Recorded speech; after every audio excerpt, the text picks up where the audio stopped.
আসসালামু আলাইকুম বাচ্চারা, আশা করি সবাই ভালো আছো। চলে আসলাম প্রোকাডেমিক্সের আরেকটি ক্লাস নিয়ে। ক্লাসটি হচ্ছে বল, জেনারেল সায়েন্সের 10ম অধ্যায়। অধ্যায়ের নাম এসো বলকে জানি। আচ্ছা বলো তো, বল বলতে তোমরা কি বুঝো? বল বা ফোর্স। বল বা ফোর্স হচ্ছে যখন আমরা কোনো বস্তুকে টানি অথবা ঠেলি, উঠাই অথবা আমরা নামাই, তখন আমরা আসলে বল প্রয়োগ করি।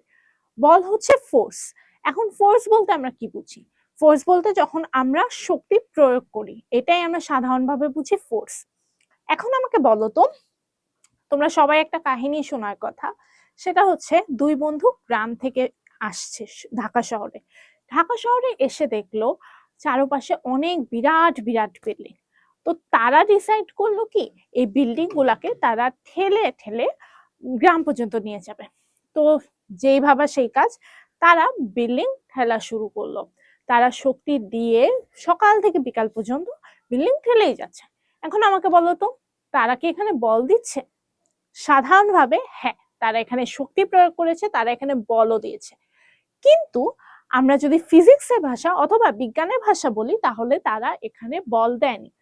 কারণ কি? কারণ হচ্ছে বল ইজ ইকুয়াল টু ভর ইন্টু সরণ। তারা কি কোনো সরণ ঘটাতে সক্ষম? সরণ মানে হচ্ছে দূরত্ব। তারা কি বিল্ডিংটাকে ধাক্কা দিয়ে কোনো দূরত্ব পর্যন্ত নিয়ে যেতে সক্ষম হয়েছে? হয়নি। এখন এজন্য তারা বল প্রয়োগ করেনি। এখন তোমাদের অনেকের মাথায় কোয়েশ্চেন যে কেন বল প্রয়োগ করার জন্য সরণ হতে হবে, অথবা বল হতে হলে যে সরণ হতে হবে, এটা কে বলেছে? তার অ্যান্সার হচ্ছে নিউটন আঙ্কেল। নিউটন আঙ্কেল আমাদেরকে 3টা সূত্র দিয়েছে, যেটা নিউটনের গতিসূত্র হিসাবে পরিচিত। সেখান থেকে আমরা জানতে পেরেছি, নিউটনের দ্বিতীয় সূত্র থেকে আমরা জানতে পারি বল ইজ ইকুয়াল টু ভর ইন্টু সরণ। নিউটনের প্রথম সূত্র। নিউটনের প্রথম সূত্রে নিউটন আঙ্কেল বলে, কোনো বস্তুকে যদি গতিশীল অবস্থা, কোনো বস্তুকে বল প্রয়োগ করা না হলে স্থির বস্তু স্থিরই থাকবে এবং সমবেগে চলতে থাকা বস্তু সমবেগে চলতে থাকবে। এটাই হচ্ছে নিউটনের গতিসূত্র। এই সূত্রতে জড়তার ধারণা প্রদান করে। জড়তার ব্যাপারে আমি একটু পরে আসছি। নিউটন কি বলেছে? নিউটন বলেছে যে যদি কোনো বল প্রয়োগ করতে যদি কোনো বল প্রয়োগ করা না হয়, তাহলে স্থির বস্তু স্থির থাকবে এবং গতিশীল ভাবে চলমান বস্তু গতিশীল থাকবে। যেমন তোমাদেরকে যতক্ষণ পর্যন্ত আম্মু আব্বুরা প্রেসারাইজ না করে তোমরা পড়তে বসো না, তেমনি স্থির আর গতিশীল বস্তুকে যদি বাধা প্রদান করা না হয়, তারাও থামবে না অথবা গতিশীল হবে না।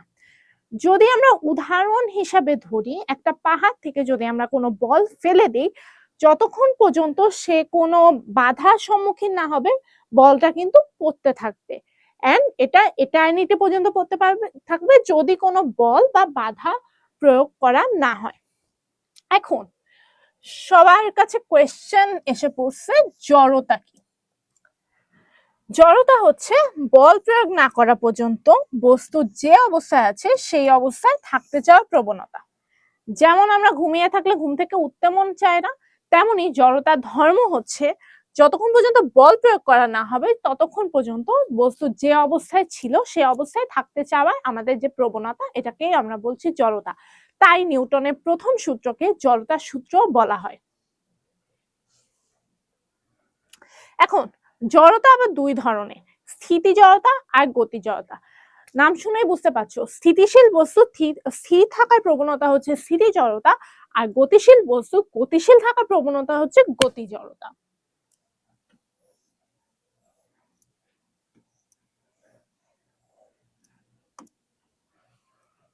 এখন জড়তার রিয়েল লাইফ এক্সাম্পল, আমরা সবাই বাস, ট্রেন, মেট্রো সবকিছুতে চড়ে চড়ে অভ্যস্ত। এখন একটা মেট্রোতে একটা ওয়ার্নিং দেয়, হচ্ছে মেট্রো যখন স্টার্ট হয় তখন একটা ওয়ার্নিং দেয় যাতে আমরা ধরে দাঁড়াই, কারণ এটা গতিশীল হওয়া শুরু করবে। কেন? আমরা যখন মেট্রো যখন শুরু হয়, তখন আমরা কেন সামনের দিকে হেলে পড়ি? গাড়ি যখন স্টার্ট হয় তখন আমরা কেন সামনের দিকে হেলে পড়ি? অথবা আদার ওয়ে অ্যারাউন্ড, বা গাড়ি যখন ব্রেক করে তখন আমরা কেন সামনের দিকে ঝুলে পড়ি। এটা হচ্ছে জড়তার রিয়েল লাইফ এক্সাম্পল। এখন গাড়ি যখন গতিশীল থাকে কিন্তু আমরা কিন্তু ভিতরে স্থির থাকি, কিন্তু আমাদের আপেক্ষিক গতি হয়। গাড়ি যখন গতিশীল থাকে তখন আমরা ভিতরে স্থির থাকলেও আমরা আসলে গতিশীল, কিন্তু আমাদের নিচের অংশ স্থির থাকে। এন্ড স্থির জড়তা কি? স্থির বস্তু স্থির হওয়ার প্রবণতা। তো আমরা যেহেতু স্থির আছি, আমাদের আমাদের প্রবণতা হচ্ছে আমরা স্থির থাকবো, কিন্তু গাড়ি যখন ব্রেক করে হঠাৎ করে গতিশীল বস্তুটা স্থির হয়ে যায়, তখন আমাদের নিচের অংশ স্থির থাকলেও সামনের অংশ গতিশীল হয়ে যায়। গতিশীল হওয়ার কারণে আমরা একটা ধাক্কা অনুভব করি এবং সামনের দিকে হেলে যাই। এটাই হচ্ছে রিয়েল লাইফ এক্সাম্পল অফ জড়তা। এখন ভরবেগ আর ত্বরণ। আমরা জানি ত্বরণ হচ্ছে বেগের পরিবর্তনের হার, আর ভরবেগ হচ্ছে, নাম থেকেই আমরা জানি ভরবেগ হচ্ছে ভর এবং বেগের গুণফল। ভরবেগকে আমরা পি দিয়ে প্রকাশ করি, P is equal to M V. M হচ্ছে ভর এবং ভি হচ্ছে বেগ। আচ্ছা, এখন নিউটন আঙ্কেলের দ্বিতীয় সূত্র, বস্তুর ভরবেগের পরিবর্তনের হার প্রযুক্ত বলের সমানুপাতিক।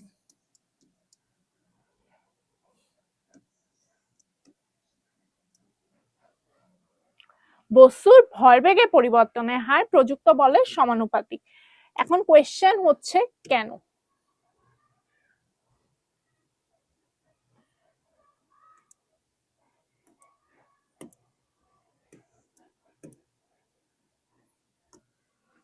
আচ্ছা, ভরবেগকে আমরা কি দিয়ে প্রকাশ করি? পি। আর বল হচ্ছে এফ। এখন বলেছে ভরবেগের পরিবর্তনের হার, তাহলে আমরা যদি একটা বস্তু ধরি এর হচ্ছে একটা ভর আছে যেটা হচ্ছে এম। আচ্ছা, একটা বস্তু এ হচ্ছে একটা পয়েন্ট, আর হচ্ছে বি আরেকটা পয়েন্ট। একটা বস্তু যার ভর হচ্ছে এম, সে হচ্ছে এ পয়েন্ট থেকে ট্রাভেল করবে বি পয়েন্টে।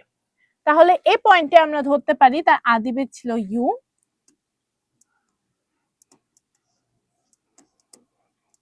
আদিবেগ ইউ এস, ও এ পয়েন্টটার থেকে ট্রাভেল করছে। আর বি পয়েন্টে তার ভর তো সেম থাকবে, ভর তো কোনো কারণেই চেঞ্জ হবে না, আমরা জানি ভর কখনো চেঞ্জ হয় না। তাহলে বি পয়েন্টে তার হবে শেষ বেগ,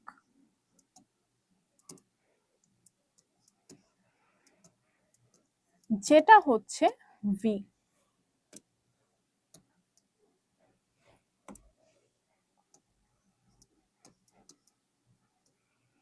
ভি। এখন বলছে ভরবেগের পরিবর্তন, আমরা জানি P is equal to M V. তাহলে ভরবেগের পরিবর্তন, তার মানে আদি বেগের সময় পি হবে পি ওয়ান ধরি, পি ইউ ধরি, যখন আদি বেগ যখন হচ্ছে বস্তুটা এ পয়েন্টে, তখন হবে এম ইউ। আর শেষ বেগের সময় হবে পি ভি যদি ধরি, এম ভি। তাহলে ভরবেগের পরিবর্তন, তার মানে এটা মাইনাস এটা, তাহলে ভরবেগের পরিবর্তনে ডেল পি হবে M V minus M U. পরিবর্তনে কি? টাইম, তার মানে টি, মাঝখানে যত টাইম যাবে সেটা হবে ভরবেগের পরিবর্তন।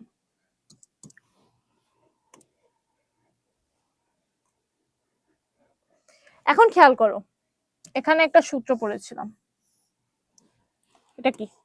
ত্বরণের সূত্র। এখন আমি যদি এমটাকে কমন নিই, V minus U by T, এটা হচ্ছে ত্বরণের সূত্র বা এম এ। তার মানে del P is equal to M A. M A আবার আমরা জানি, কোথায় দেখলাম এম এ কে?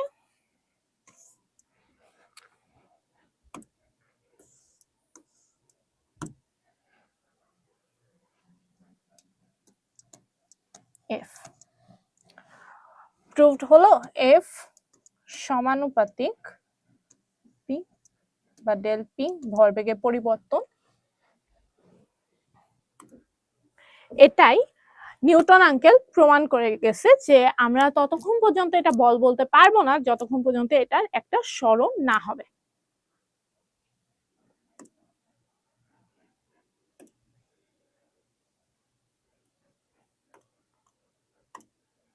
এখন নিউটনের তৃতীয় সূত্র। নিউটনের তৃতীয় সূত্র হচ্ছে প্রত্যেক ক্রিয়ারই একটি সমান ও বিপরীতমুখী প্রতিক্রিয়া আছে। মানে আমরা প্রত্যেকটা ক্রিয়ার, এটাকে বলা হয় রিভেঞ্জ অফ নেচার, বা প্রতিটা ক্রিয়ারই একটি সমান ও বিপরীতমুখী ক্রিয়া আছে। যেমন আমি যে দাঁড়িয়ে আছি, আমার এখানে পড়ে যাওয়ার কথা, কিন্তু আমি পড়ছি না কেন? কজ আমার যে ভূমি বা জমিন, সেও আমার ভরের সমানভাবে আমাকে বল দিচ্ছে। আমি দাঁড়ানোর জন্য যত বল প্রয়োগ করতেছি, সেও নিচ থেকে সেম অ্যামাউন্টের বল প্রয়োগ করতেছে। এর জন্য আমি পড়ে যাচ্ছি না, বরং আমি এখানে দাঁড়িয়ে আছি। এটা একটা ভালো উদাহরণ হলো দোলনা। সবাই আমরা দোলনায় দুলেছি। সো আমরা যারা দোলনায় দুলতে অভ্যস্ত, তারা কি শুধু সামনের দিকে ফোর্স দেই না, শুধু পিছনের দিকে ফোর্স দেই না, সামনের দিকে এমনিই চলে যায়, আর সামনের দিকে ফোর্স দিলে পিছনের দিকে এমনিই চলে যায়। এটাই হচ্ছে প্রত্যেক ক্রিয়ার একটি সমান ও বিপরীতমুখী প্রতিক্রিয়া। আমরা সামনের দিকে যতটুকু ক্রিয়া দিব, আমরা পিছনে ঠিক ততটুকু পরিমাণে যাব। আচ্ছা, এবার আমাদের বল কয়েক ধরনের হয়। ফর এক্সাম্পল, মহাকর্ষ বল, তড়িৎচুম্বকীয় বল, দুর্বল নিউক্লিয় বল এবং সবল নিউক্লিয় বল। মহাকর্ষ বল সম্পর্কে আমাদের প্রত্যেকেরই ধারণা আছে। পৃথিবীর প্রত্যেকটা বস্তু একে অপরের আকর্ষণ করার ক্ষমতাই হচ্ছে মহাকর্ষ বল। এখন মহাকর্ষ বল হচ্ছে সবচেয়ে দুর্বল। তড়িৎচুম্বকীয় বল মহাকর্ষ বলের তুলনায় 10⁻36 গুণ বেশি সবল। দুর্বল নিউক্লিয় বল হচ্ছে তড়িৎচুম্বকীয় বলের চেয়ে ট্রিলিয়ন পরিমাণ দুর্বল। আর সবল নিউক্লিয় বল হচ্ছে তড়িৎচুম্বকীয় বলের চেয়ে 100 গুণ বেশি সবল। শক্তির তুলনায় এটা অবজেক্টিভের জন্য অনেক ইম্পর্টেন্ট। সবচেয়ে দুর্বল বল কি? মহাকর্ষ বল। সবচেয়ে সবল বল কি? সবল নিউক্লিয় বল। এখন কোয়েশ্চেন আসতে পারে, মহাকর্ষ বল কোথায় দেখা যায়?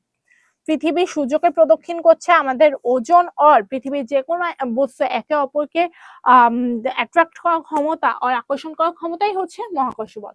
তড়িৎচুম্বকীয় বল, আমরা ছোটবেলায় একটা পরীক্ষা করতাম, চিরুনিতে কাগজ লেগে যাওয়া, চুম্বক আকর্ষণ।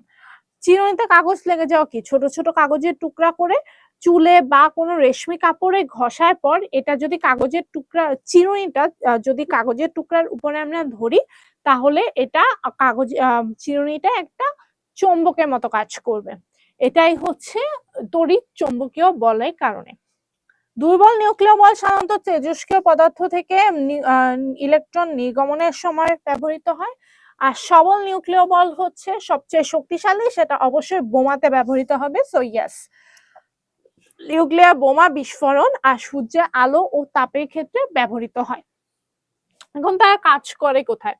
মহাকর্ষ বল অসীম দূরত্বে কাজ করতে পারে, তড়িৎচুম্বকীয় বলও অসীম দূরত্বে কাজ করতে পারে, দুর্বল নিউক্লিয় বল অনেক কম দূরত্বে কাজ করে, আর সবল নিউক্লিয় বলও অনেক কম দূরত্বে কাজ করে।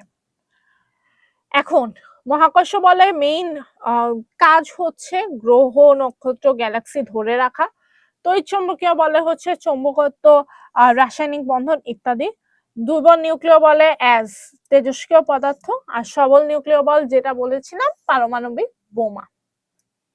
আচ্ছা, আরেকটা ইম্পর্টেন্ট অবজেক্টিভ, সেটা হচ্ছে বিটা ক্ষয় করে কোন বল? অ্যান্সার হচ্ছে দুর্বল নিউক্লিয় বল। বিটা ক্ষয় করে কোন বল? প্রিভিয়াস অনেক বোর্ডে কোয়েশ্চেন আসছে, তোমরা যদি টেস্ট পেপার খুলো তাহলে এটা দেখতে পারবে। শক্তির তুলনা আর বিটা ক্ষয় করে কোন বল, এটা হচ্ছে সবচেয়ে কমন অবজেক্টিভ।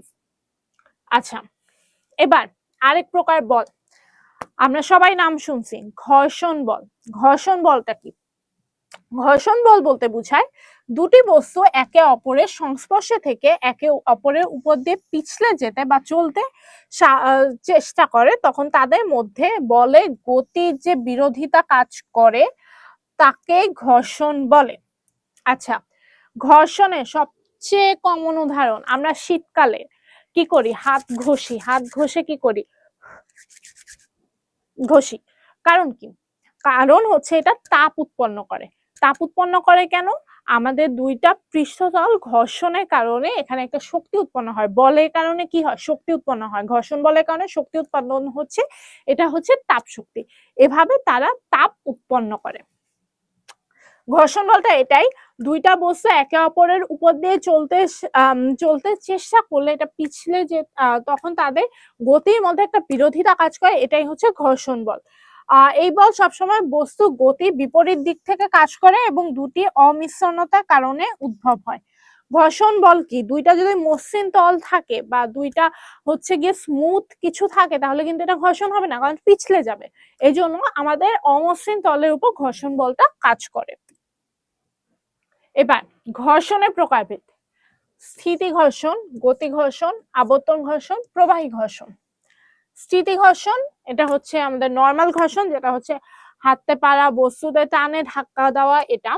গতি ঘর্ষণ, গতি ঘর্ষণ হচ্ছে গতিশীল বস্তু ক্ষেত্রে কাজ করে, যেটা হচ্ছে গাড়ি থামানোর ক্ষেত্রে অথবা হচ্ছে চলন্ত চলন্ত গাড়ি, ট্রাক এদের অ্যাক্সিডেন্টের ক্ষেত্রে গতি ঘর্ষণ কাজ করে। আবর্ত ঘর্ষণ হচ্ছে আবর্ত ঘর্ষণ বা রোলিং। রোলিং মানে কি? ইজিলি আমাদের ফ্রিকশনটা হবে, অর্থাৎ আমাদের ঘর্ষণ যেটা হচ্ছে আমাদের কাজে লাগে, মানে সাইকেলের চাকা ঘুরতে আর গাড়ি সহজে চালাতে যে ঘর্ষণ কাজ করে।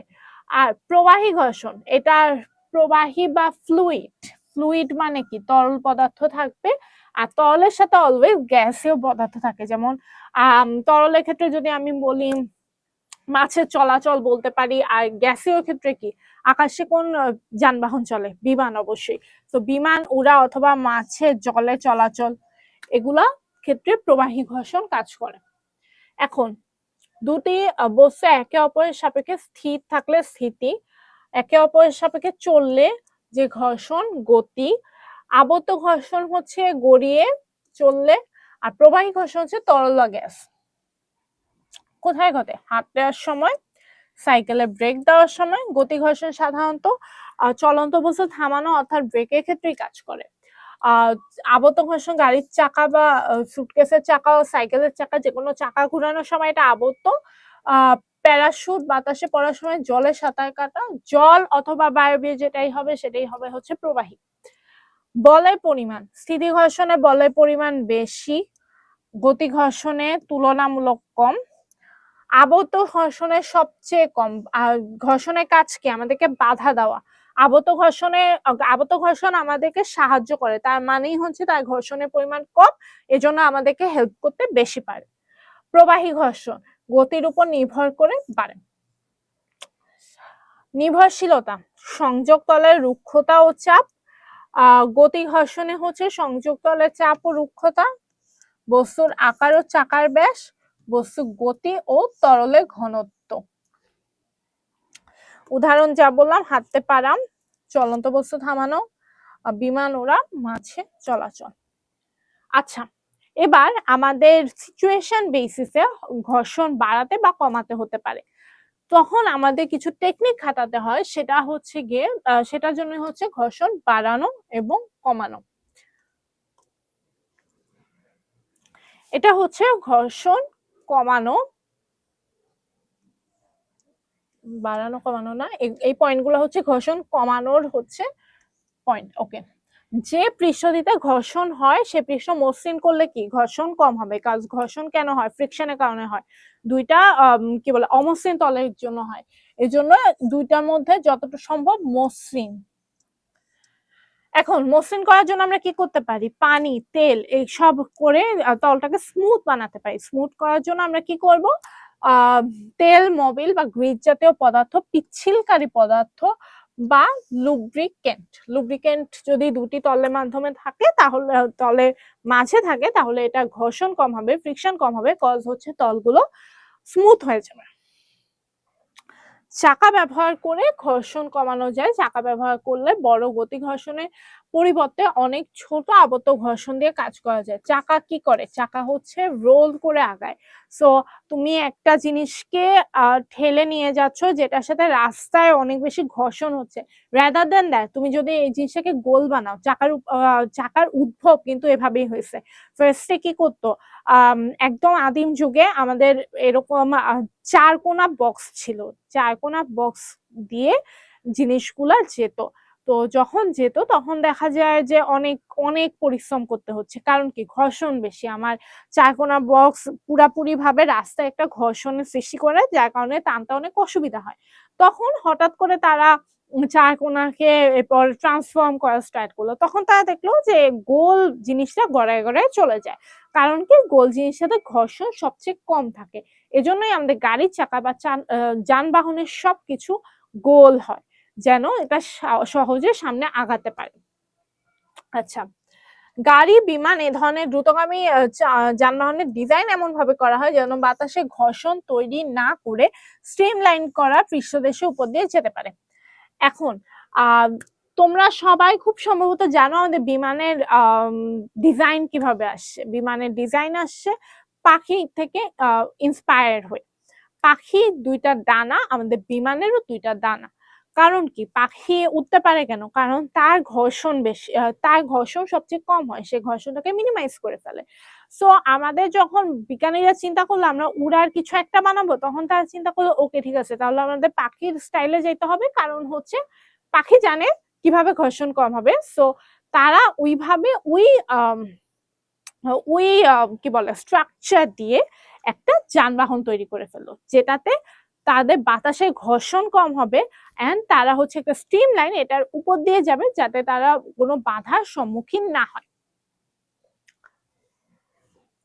দুটি পৃষ্ঠদেশে ঘর্ষণ হলে তারা যদি খুব অল্প জায়গায় একে অন্যকে স্পর্শ করে তাহলে ঘর্ষণ কমানো যায়। দুটি পৃষ্ঠদেশে ঘর্ষণ, যেটা বললাম চারকোনা জিনিসে রাস্তার সাথে ঘর্ষণ অনেক বেশি, কিন্তু গোল জিনিসে কিন্তু খুব কম জায়গাটা রাস্তার সাথে ঘর্ষণের শিকার হচ্ছে। এই কারণে যদি দুটি তলের মধ্যে আমি ঘর্ষণটা কমাতে চাই তাহলে আমাদের টাচটা কমানো লাগবে, এই জিনিসটাই বলছে এখানে। আচ্ছা, আমরা দেখেছি ঘর্ষণরত দুটি পৃষ্ঠে বল প্রয়োগ করা হলে ঘর্ষণ বেড়ে যায়, কাজে লম্বভাবে আরোপিত বল কমানো হলে ঘর্ষণ কমানো যায়।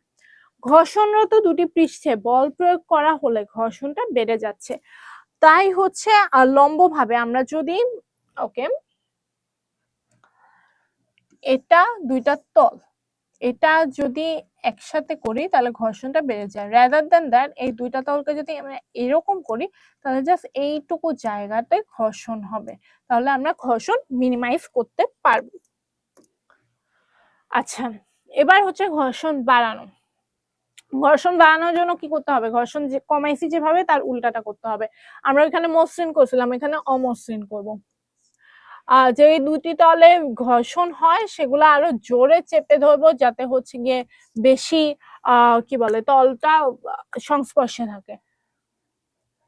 ঘর্ষণরত দুটি তলের মাঝে গতিকে থামিয়ে স্থির করে ফেলা সর্বোচ্চ স্থির ঘর্ষণ গতি ঘর্ষণ থেকে বেশি।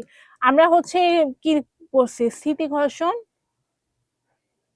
বেশি, এজন্য হচ্ছে ঘর্ষণ বাড়াতে গেলে আমরা গতি ঘর্ষণকে স্থিতি ঘর্ষণে কনভার্ট করব। আচ্ছা, ঘর্ষণরত তলের মাঝে খাঁজ কাটা বা ঢেউ খেলানো করা, তাহলে তলদেশকে আরো জোরে আঁকড়ে ধরে বা পানি বা তরল থাকলে সেটি খাঁজে ঢুকে পৃষ্ঠদেশে। বেসিক কথা অমসৃণ করা, যেটা মসৃণ এরকম ছিল তলটা, সেটাকে আমরা ঢেউ ঢেউ করতেছি, এটা অমসৃণ করতেছি যাতে ঘর্ষণ বেশি হয়। বাতাস বা তরলের ঘনত্ব কমানো, এরোপ্লেনের ব্যাপারে আমরা কি করছি, যাতে বাতাসে ঘর্ষণ না লাগে, এবার আমরা করব এদের ঘনত্ব বাড়িয়ে দেবো যাতে ঘর্ষণটা বেশি হয়। বাতাস বা তরল ঘর্ষণরত পৃষ্ঠদেশ বেড়ে যাওয়া, আমরা এর আগেবার করছি চারকোনাকে গোল করছি যাতে ঘর্ষণটা কম হয়, এবার হচ্ছে পৃষ্ঠদেশ বাড়িয়ে দেবো যাতে ঘর্ষণ বেশি হয়। চাকা বা বলে বিয়ারিং দেওয়া, চাকা বা বলে বিয়ারিং চড়িয়ে দেওয়া মানে হচ্ছে যাতে তলটা অমসৃণ হয়ে যায়। আচ্ছা, ঘর্ষণ একটি প্রয়োজনীয় উপদ্রব। উপদ্রব মানে কি? উপদ্রব হচ্ছে যেটা হচ্ছে লাইক এক্সট্রা অর হচ্ছে অপ্রয়োজনীয়, বা ঘর্ষণ কি প্রয়োজনীয় উপদ্রব, মানে ঘর্ষণ যেমন আমাদের প্রয়োজন তেমন আমাদের অনেক প্রবলেমের সৃষ্টি করে। সো এটা যেমন একদিকে অনেক বেশি প্রয়োজনীয়, আরেকদিকে এটা আমাদের অনেক প্রবলেমের সৃষ্টি করে, আমাদেরকে অনেক বেশি ইরিটেট করে। সো ঘর্ষণের উপকারী দিকও আছে আর হচ্ছে ক্ষতিকর দিকও আছে। যেমন শক্তি উৎপাদন হয়, শক্তির অপচয় হয়। শীতকালে আচ্ছা, শীতকালে হাত ঘষলে গরম হয়, যা বলছি।